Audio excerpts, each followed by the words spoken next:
നമ്മുടെയൊക്കെ ജീവിതത്തിൽ പലപ്പോഴും തടസ്സങ്ങൾ വരാറുണ്ട്. ഓരോരുത്തരുടെയും ജീവിതത്തിൽ പല തരത്തിലുള്ള തടസ്സങ്ങളായിരിക്കും. ചിലർക്ക് ജോലി കിട്ടാനുള്ള കാലതാമസമായിരിക്കും, ചിലർക്ക് വിവാഹം കഴിക്കാനുള്ള കാലതാമസമായിരിക്കും, ചിലർക്ക് കുഞ്ഞുങ്ങളുണ്ടാകാതിരിക്കുന്നതായിരിക്കും, ചിലർക്ക് ഭവനത്തിൽ സമാധാനമില്ലാത്തൊരവസ്ഥയായിരിക്കും, സാമ്പത്തിക പ്രതിസന്ധികളായിരിക്കും. അങ്ങനെ ഒരുപാട് തരത്തിലുള്ള തടസ്സങ്ങളും പ്രതിസന്ധികളും ഒക്കെ ഓരോ വ്യക്തിയുടെ ജീവിതത്തിലും കടന്നു വരാറുണ്ട്. പക്ഷെ പലപ്പോഴും ഇതിന്റെയൊക്കെ മുൻപിൽ നമ്മൾ എത്തുമ്പോൾ എന്ത് ചെയ്യണമെന്നറിയാതെ നിൽക്കുന്നൊരവസ്ഥയാണ്. ചിലപ്പോൾ ചില വാതിലുകളൊക്കെ തുറന്നു വരും, പക്ഷെ ആ വാതിലുകളെല്ലാം അടഞ്ഞു പോകുന്ന ഒരു സ്ഥിതി വിശേഷത്തിലേക്ക് പലപ്പോഴും നമ്മൾ പോകുന്ന ഒരു കാഴ്ചയുണ്ട്. അപ്പോൾ അവിടെയൊക്കെ ഭയങ്കരമായി മനസ്സ് തകർന്ന് എന്ത് ചെയ്യണമെന്നറിയാതെ ഭാരപ്പെടുന്ന ഒരു അവസ്ഥയിലൂടെ നമ്മൾ കടന്നു പോകും. പ്രാർത്ഥിക്കണമെന്നും വചനം പറയണമെന്നും ഒക്കെ മനസ്സ് പറയും, പക്ഷെ ആ പ്രതിസന്ധിയിലൂടെ കടന്നു പോകുമ്പോൾ ഇതൊന്നും ചെയ്യാൻ നമുക്ക് പറ്റാത്ത ഒരവസ്ഥയുണ്ടാകും. ഓർക്കുക, ഒരു പ്രതിസന്ധി നിങ്ങളുടെ ജീവിതത്തിൽ കടന്നു വന്നിട്ടുണ്ടെങ്കിൽ കർത്താവിന് അതിനെക്കുറിച്ച്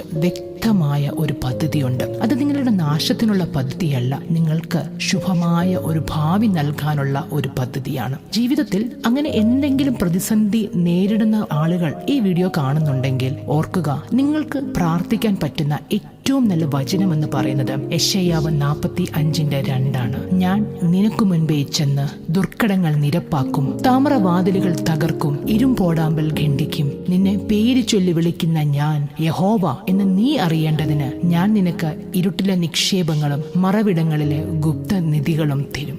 ഈ വചനത്തിന്റെ മുമ്പിൽ അഴിയാത്ത ഒരു തടസ്സങ്ങളുമില്ല. എന്റെ ജീവിതത്തിൽ പല തടസ്സങ്ങളിലൂടെ ഞാൻ കടന്നു പോയപ്പോൾ എന്നെ ബലപ്പെടുത്തിയ, എന്റെ തടസ്സങ്ങളെ അതിജീവിക്കാൻ എനിക്ക് കിട്ടിയ ഏറ്റവും നല്ല വചനമാണിത്. ഈ ഒരു വചനം ഏത് വിഷയത്തിന്റെ നടുവിൽ പ്രാർത്ഥിച്ചാലും ആ വിഷയത്തിന്റെ മേൽ ഒരു അത്ഭുതകരമായ വിടുതൽ നമ്മൾക്ക് ലഭിക്കുക തന്നെ ചെയ്യും. ഓർക്കുക, എത്ര മനോഹരമായ ഒരു വാഗ്ദാനമാണിത്. എത്ര വലിയ തടസ്സങ്ങൾ ഉണ്ടായാലും അടഞ്ഞ വഴികൾ ഉണ്ടായാലും അവിടെയൊക്കെ നമ്മളെ കരുതുന്നൊരു ദൈവം നമ്മൾക്കുണ്ട്. നമ്മുടെ മുൻപിൽ നമ്മുടെ പ്രതിസന്ധികളെ മറികടന്ന് യഹോവ ഇസ്രായേലിന്റെ ദൈവം എന്ന് തിരിച്ചറിയുന്നതിനു വേണ്ടി ആ പ്രതിസന്ധികളെയൊക്കെ മാറ്റുന്ന ഒരു സ്വർഗം നമ്മുടെ മുൻപിലുണ്ട് എന്നുള്ള കാര്യം നമ്മുടെ ആത്മകണ്ണുകൾ തുറന്ന് കാണുക.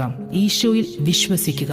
ഈശോ നമ്മുടെ മുൻപിലുള്ള അടഞ്ഞ വാതിലുകളെ തുറക്കും. പെരുമഴയായി ജീവിതത്തിൽ അനുഗ്രഹമുണ്ടാക്കും. എന്ത് തടസ്സം വന്നാലും ദൈവം അതിന് വാതിൽ തുറക്കുമെന്നും അത് നമ്മുടെ മേൽ കടന്നു വരാതെ സ്വർഗം നമ്മുടെ കൂടെയുണ്ട് എന്ന് ഉറച്ചു വിശ്വസിക്കുക.